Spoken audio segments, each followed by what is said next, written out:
salah langkah ya, dia ngasih nyandera sama memperkosa sama membunuh, memutilasi bayi anak kecil. Salah langkah Hamasnya. Ya selesai, ya. Salah langkah ya kelar dia ya. Karena salah langkah itu tadi. Untung salah langkah ya. Jadi sama Netanyahu dipergunakan kesempatan. Jadi ini sekarang ini belum tahu Bu Dora kemarin nggak ikut ya. Sebenarnya sudah kasih 2 atau 3 hari lalu ya, saya udah kasih tahu eh Prabowo tuh udah nyampe Israel ya, tapi dirahasiakan dan disangkal oleh Sugiono. Salah ya, seharusnya tetap diumumkan saja. Masih tidak bertindak sampai dengan tahun depan, wah ya cilaka. Bukan cuma Prabowo saja, adiknya bisa cilaka. Seluruh Indonesia itu bisa cilaka. Habis seluruh bisnisnya keluarganya Prabowo.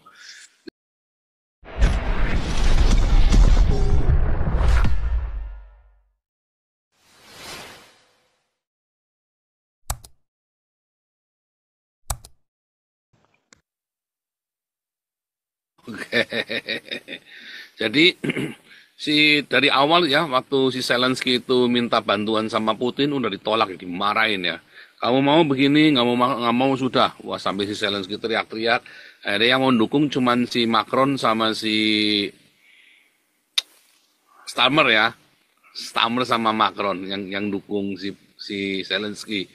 Ya, tapi nggak bisa. Belanda pun nggak mau ya. Kemarin diminta kirim pasukan nggak mau Belanda ya. Terus si tadi Meloni kan juga tadi nggak mau, cuman kasih uang sedikit. Ya memang penting ya, tapi kasih sedikit aja. Jadi Trump ini sampai kapanpun dengan Putin ya benci tapi cinta, benci tapi rindu si Trump si Putin ini. Karena bohongnya Trump itu ada tatonya Putin, ya bohongnya Putin juga ada tatonya Trump. Ya, jadi makanya orang-orang bule ini, orang-orang Belanda teman-teman sini pada jengkel sama Trump. Gimana sih kok malah malah temenan sama si Putin gitu jadinya ya, si Donald Trump ini.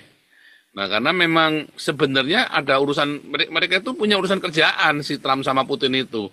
Dan ada banyak sekali kepentingannya Trump di Rusia ya, yang ada kaitannya dengan Putin. Jadi mereka itu mitra. Anaknya Trump itu menantunya itu mitranya Putin.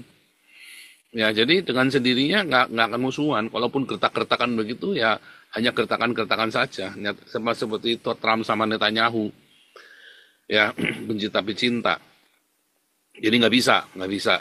Tapi memang tadi Tomahawk itu, ya itu memang akal-akalannya Trump yang punyanya dia kan, supaya laku kan, supaya dibeli sama NATO. Tapi apakah harus dipakai? Nggak bakal dipakai. Karena India maunya Donald Trump itu Zelensky nyerah aja sudah selesai. Nggak apa-apa udah daripada perang terus. Dan ini saya rasa Zelensky mau nggak mau karena sudah nggak ada dananya. Kemarin minta uang lagi ke Uni Eropa nggak dikasih ya sama Uni Eropa ya, nggak boleh. Nah, mengapa ya? Karena Uni Eropa ini sekarang sedang sibuk dengan semua pergolakan politik ya, terutama Macron sama si ini kan, Macron sama si Starmer ini kan memang mau diturunkan. Maka Ursula ini makin lemah dia statusnya, Ursula Leon ini ya. Jadi sekarang ini ya terjadi itu tadi ya, ini ada perang salibnya ini masih berupa pengerahan massa ya, masih adu massa. Katanya tentu saja orang Eropa yang menang ya. Tapi kalau diniatin bener ya pasti menang ya. Kalau diniatin pakai senjata bener, orang seluruh dunia Islam udah takluk kok. Ya kan selama perang abad ke-18-19 sejak kekalahan Ottoman Turki di Wina kan udah nggak pernah bisa tampil lagi ya. Ada di buku saya tulis dalam buku saya ya. Kekalahan di Wina ini ya, kekalahannya si Ottoman di Wina ya. Ada saya tulis di buku saya, halaman, ya, di buku Khilafah terakhir ya. Mana nih, kok nggak mau dipencet? Ada di buku Khilafah terakhir. Weh. Nah ini ya, Vienna ya, Vienna.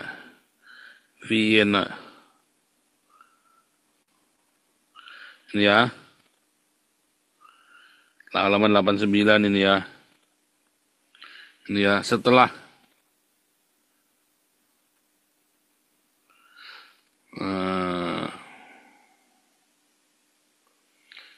mematahkan dominasi Muslim di Eropa dan di Timur Tengah, sedangkan Muslim terakhir ke Eropa Timur dihentikan tahun 1683 ya, dihentikan di pintu gerbang Vienna sebagai awal kemunduran Islam. Sejak kekalahan di Vienna itu 1683 itu Islam itu mundur ya.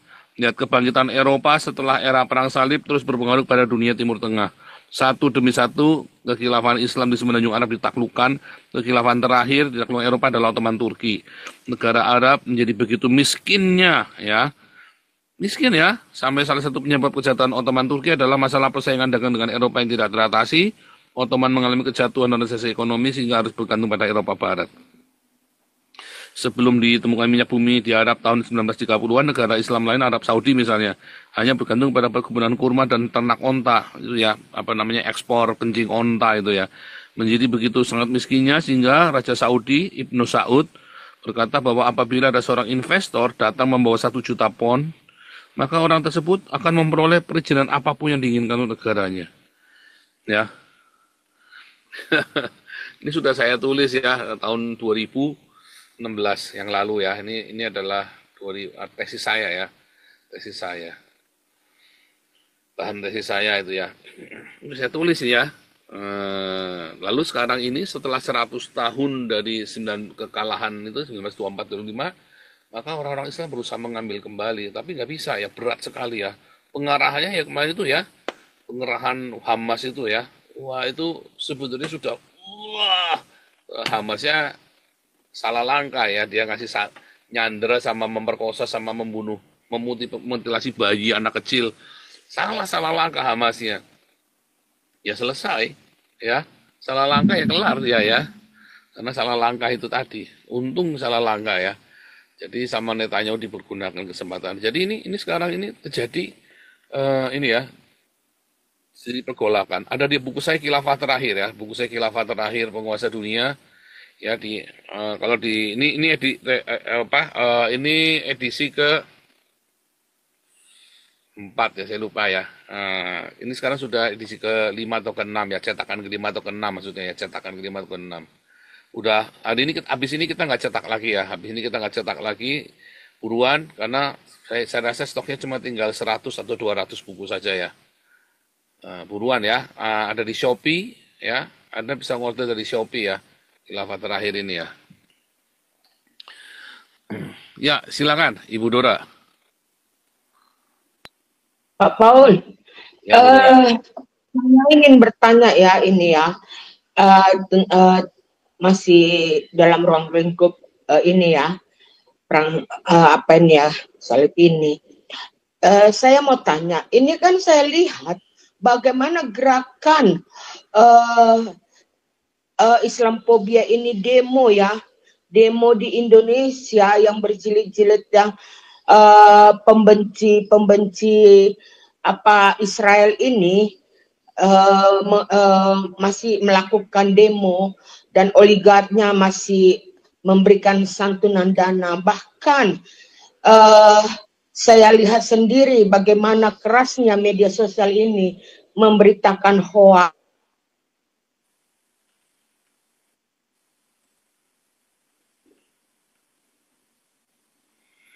Sign out ya Bu Dora ya. Sign out Bu Dora. Kenapa sign out? Oke.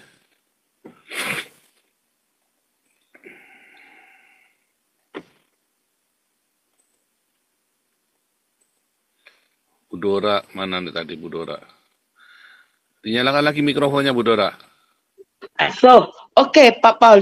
Udah Ya. dengar Pak Paul? Nah, lanjut. Ya, tadi terpotong sampai di mana ya Pak Paul tadi? Saya lupa deh. Ya, mengenai Indonesia ya. Saya lihat masih berlangsung demo berjilid-jilid dan news di Konoha ini masih mengobarkan kebencian kepada Israel ya. Dan termasuk juga Menlu kita ya, Sugiono ya, yang ikut mengobarkan kebencian dan mengatakan itu tidak akan terjadi, Pak Prabowo akan ke Israel ya. Nah, apakah ini akan terjadi nanti bentrok politik di dalam negara Konoha ini sendiri? Sementara Pak Prabowo yang kita tahu kan, dia ingin ke Israel, dia meminta Trump sebagai mediasinya untuk bisa melakukan kunjungan ke Israel ya. Itu yang saya mau tanyakan Pak Paul. Ya, kalau Prabowo itu sudah ke Israel kemarin ya. Anda yang belum tahu, Bu Dora kemarin nggak ikut ya. Sebenarnya sudah kasih 2 atau 3 hari yang lalu ya, saya sudah kasih tahu. eh Prabowo itu udah nyampe Israel ya, tapi dirahasiakan dan disangkal oleh Sugiono. Salah ya, seharusnya tetap diumumkan saja. Karena takut rusuh nggak apa-apa, biar rusuh nggak apa-apa. Jadi ketahuan langsung. Kalau caranya Prabowo ini kan mau berretorika, dia kan naif kan. Saya kan udah bilang Prabowo ini orang yang naif ya. Hatinya baik tapi naif dia. Ya, dia pengennya baik di hari tuanya ini dia tuh pengen baik. Kelihatan kan dia disakiti oleh Habibie. Adiknya yang ngajari ya supaya ngampuni ya. Wah, kalau harusnya Habibie itu kalau saya jadi Prabowo dulu saat itu ya, kalau saya jadi Prabowo ya kan dengan latar belakangnya Prabowo itu ya mungkin sudah saya bunuh Habibie itu ya, saya kudeta. Tapi nggak mau. Itu menunjukkan Prabowo itu orang yang baik sebetulnya. Ya, tapi sayangnya dia naif ya. Jadi diakalin terus, dikadalin terus ya, dicopot. Wah, dipermalukan luar biasa tuh ya Prabowo itu ya.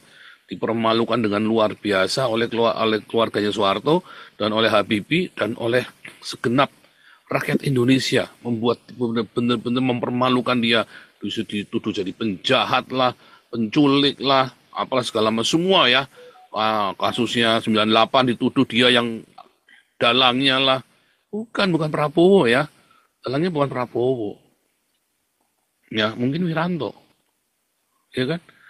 Yang paling diuntungkan siapa kan Wiranto. Seharusnya kan Wiranto, tapi Wiranto kan nggak punya nyali. Begitu diambil alih Habibie kan. Dan itu kan Wiranto kan orangnya Habibie, memang buat menggulingkan Soeharto. Nah, terus si Prabowo ini lari ya ke Yordan 7 tahun, nggak bisa pulang. Nah, sekarang Prabowo punya kesempatan, ya kan? Nah, jadi harusnya Prabowo berani deklarasi. Seharusnya dia berani deklarasi untuk menyatakan itu ya, untuk menyatakan apa namanya prinsip politiknya dia. Nah, sayang sekali Prabowo ya sekarang ini belum berani. Ya, enggak apa-apa, kita tunggu, harus sabar. Ya, batasnya sampai kapan? Sampai tahun depan. Karena Prabowo kalau sampai masih tidak bertindak sampai dengan tahun depan, wah ya cilaka. Bukan cuma Prabowo saja, adiknya bisa cilaka. Seluruh Indonesia itu bisa cilaka. Habis seluruh bisnisnya keluarganya Prabowo. Ya, kalau Jokowi itu memang sudah dikutuk ya. Kalau Jokowi itu sudah dikutuk. Lihat ya, nanti dia kutuk. Ini sekarang nih kereta api Wus ini ya. Kereta api Wus ini kan sengaja sama si Purbaya ini kan, memang Purbaya ini kan pembenci Jokowi kan. Sengaja mau dibiarkan nih supaya nagihnya ke Jokowi. Wah, ini bisa kena. Apalagi Luhut ini udah mulai entah hoax entah apa nih, saya lagi ngecek ya, belum sempat ngecek tadi saya ya. Udah dipanggil sama Kejagung ya, udah dipanggil Kejagung. Nah, sekarang di orang-orang dekatnya Jokowi semua diajar semua. Pasti mereka kan bilang Jokowi, ya kan? Jokowi pasti. Wah, gimana dengan Gibran? Ya pasti KMBet. Jadi sekarang ini Prabowo ini sendirian sebetulnya. Nah, harusnya dia declare. Sudah sampai Israel. Prabowo itu sudah sampai Israel. Ini kan proyek, ini kan makanya Israel berani ngomong kan, ada dikirim tentara, ini kan memang permintaan Israel. Karena dia percaya dengan Prabowo, Israel ini. Kenapa? Karena yang menjadikan Prabowo jadi presiden itu ya Israel. Dananya dari Israel. Lihat dananya yang dikeluarkan Prabowo dibandingkan Ganjar. Ganjar itu hampir 3 kalinya Prabowo dananya. Tapi bisa kalah. Kenapa? Karena didukung oleh Israel Prabowo. Sama seperti Soekarno itu dilengserkan oleh CIA, dalam hal ini Israel yang melengserkan Soekarno. Nah, masalahnya Gus Dur waktu itu, kalau dia tetap kekeh, ya dia menang. Cuman Gus Dur kan nggak mau, keluarganya nggak mau, ya kan. Saya pernah ketemu Ibu Sinta ya, kebetulan salah satu sekprinya itu teman dekat saya ya, sekprinya salah satu sekprinya keluarganya mereka itu teman dekat saya ya. Jadi ya kita ngerti dalam-dalamnya. Jadi sebenarnya nggak mau ya, Gus Dur itu sebenarnya kalau didukung Israel dia menang waktu itu ngelawan Amin Rais. Cuman dia nggak mau, ya kan? Memang udah cukup. Yang penting sudah pernah jadi presiden, sudah membuat tugasnya dia selesai, ya kan? Dan jadi dia tetap damai dengan semua orang, ya kan? Ada setiap teman sekarang si SBY kan harusnya kan SBY kan yang diberi kepercayaan, ya kan? Tapi kan SBY kan paling jarang untukin Israel, Ya kan? SBY itu paling jarang karena memang dari Israel SBY itu. Ya, cuman SBY itu serakah, lupa diri dia. Salah. Ya, lupa diri.